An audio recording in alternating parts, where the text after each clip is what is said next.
warahmatullahi wabarakatuh. Ketemu lagi anak-anak bersama ibu ya, bersama ibu Ponisi dalam pembelajaran pendidikan Pancasila dan kewarganegaraan. Ibu harap kali ini kalian semuanya baik-baik saja ya, dan tetap sehat dan sudah siap untuk menerima pembelajaran kita pada hari ini. Hari ini kita akan belajar di pertemuan pertama di bab 1 ya.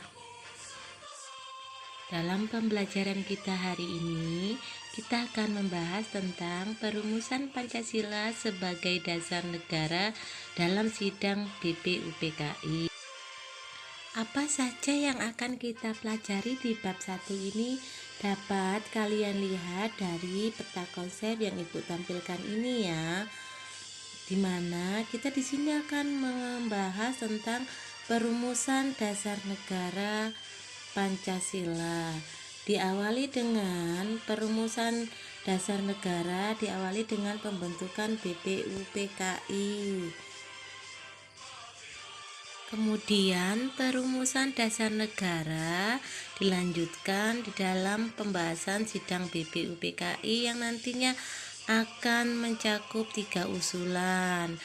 Lalu selanjutnya di dalam pokok bahasan ini juga kita akan mempelajari tentang penetapan Pancasila sebagai dasar negara secara konstitusional di dalam pembukaan Undang-Undang Dasar yang ditetapkan dalam sidang PPKI.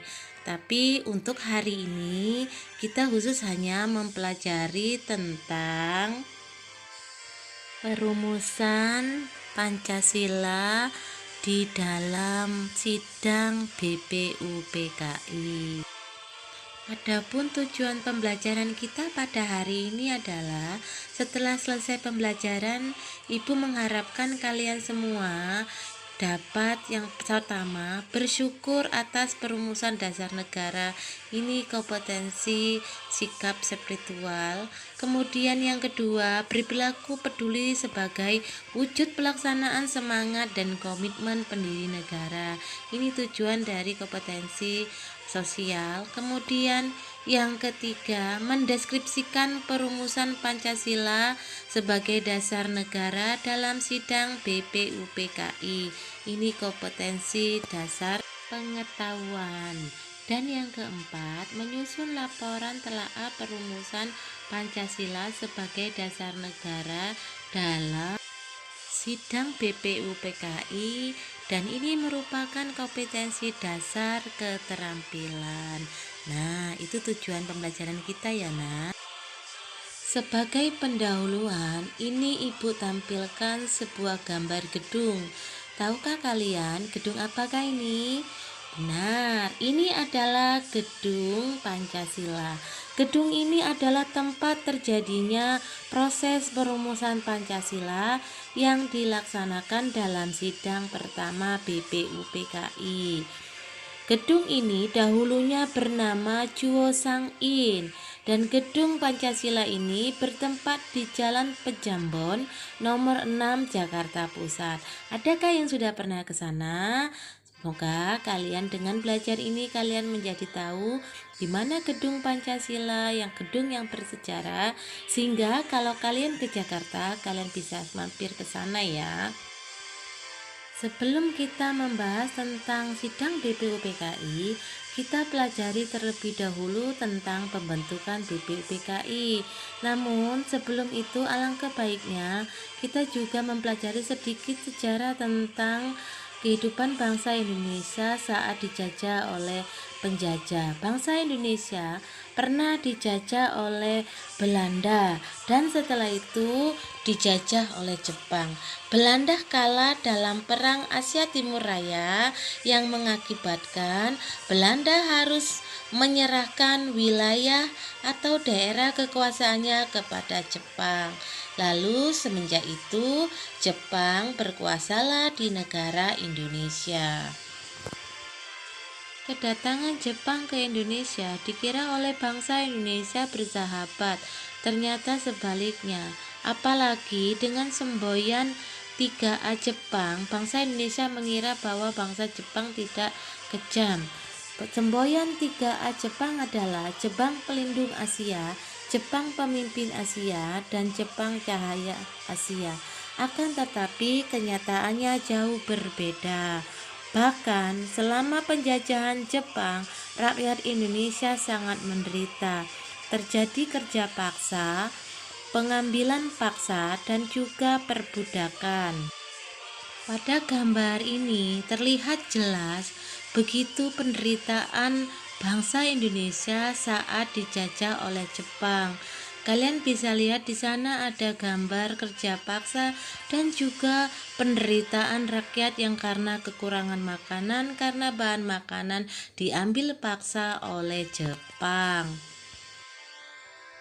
Dikarenakan Jepang sudah mulai mengalami kekalahan kepada sekutu, oleh karena itu Jepang berjanji kepada bangsa Indonesia akan memberikan kemerdekaan dengan membentuk sebuah badan yang diberi nama Badan Penyelidik Usaha-Usaha Persiapan Kemerdekaan Indonesia atau yang kita kenal dengan BPUPKI. Nah, BPUPKI ini dibentuk oleh Jepang pada tanggal 1 Maret tahun 1945 dan secara resmi dilantik pada tanggal 29 April tahun 1945. Nah, anak-anak, ini adalah gambar Ketua dan Wakil Ketua BPUPKI. Ketua BPUPKI adalah Dr. Rajiman Widya Diningrat, sedangkan wakilnya adalah orang Jepang yang bernama Ichi Bangase. Jepang masih memasukkan anggota Jepang ke dalam BPUPKI dengan tujuan agar tetap bisa memantau seluruh gerak-gerik dari bangsa Indonesia. Setelah dilantik, BPUPKI melaksanakan sidang pertamanya pada tanggal 29 Mei sampai dengan 1 Juni tahun 1945. Di dalam sidang pertama ini ada 3 tokoh yang menyampaikan usulan dasar negara. Yang pertama, pada tanggal 29 Mei tahun 1945, Mr. Muhammad Yamin mendapatkan giliran untuk menyampaikan usulan dasar negaranya.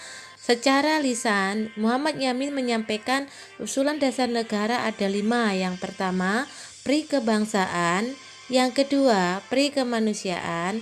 3. Pri ketuhanan. 4. Pri kerakyatan. Dan 5. Kesejahteraan sosial. Secara tertulis, keesokan harinya Muhammad Yamin pun menyampaikan usulannya. Yang pertama, ketuhanan yang Maha Esa.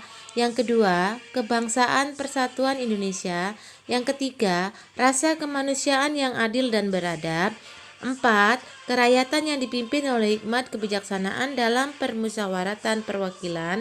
5. Keadilan sosial bagi seluruh rakyat Indonesia. Pada tanggal 31 Mei tahun 1945, giliran Mr. Supomo menyampaikan usulan dasar negara. Menurut Mr. Supomo, dasar negara itu yang pertama, persatuan. 2. Kekeluargaan. 3. Keseimbangan lahir dan batin. 4. Musyawarah. 5. Keadilan rakyat. Pada tanggal 1 Juni tahun 1945, giliran Insinyur Soekarno berpidato menyampaikan usulan dasar negara Indonesia Merdeka. Menurut Soekarno, dasar negara terdiri dari 5. 1. Kebangsaan Indonesia. 2. Internasionalisme atau pri kemanusiaan. 3. Mufakat atau demokrasi. 4. Kesejahteraan sosial. 5. Ketuhanan yang berkebudayaan. Kemudian pada tanggal 1 Juni tahun 1945 bertepatan dengan pidato Insinyur Soekarno, ini dianggap sebagai hari kelahiran Pancasila. Kemudian sebelum menutup sidang, Dr. Rajiman Widya Diningrat membentuk panitia kecil yang berjumlah 9 orang yang dikenal dengan Panitia 9 untuk merumuskan dasar negara dari ketiga usulan. Setelah bekerja beberapa hari, Panitia 9 berhasil merumuskan Piagam Jakarta yang di dalamnya termuat rumusan dasar negara Pancasila. Dasar negara Pancasila yang ada di dalam Piagam Jakarta berbunyi: 1. Ketuhanan dengan kewajiban menjalankan syariat Islam bagi pemeluk-pemeluknya. 2. Kemanusiaan yang adil dan beradab. 3. Persatuan Indonesia. 4. Kerakyatan yang dipimpin oleh hikmat kebijaksanaan dalam permusyawaratan perwakilan. 5. Keadilan sosial bagi seluruh rakyat Indonesia. Anak-anak ibu semuanya, video pembelajaran kali ini sampai di sini dulu ya. Semoga kalian bisa memahami proses perumusan dasar negara dalam sidang BPUPKI. Nanti selanjutnya kita akan bahas dalam video pembelajaran berikutnya ya. Selamat berjumpa lagi, selamat belajar dan tetap jaga kesehatan. Terima kasih banyak. Wassalamualaikum warahmatullahi wabarakatuh. Salam Pancasila.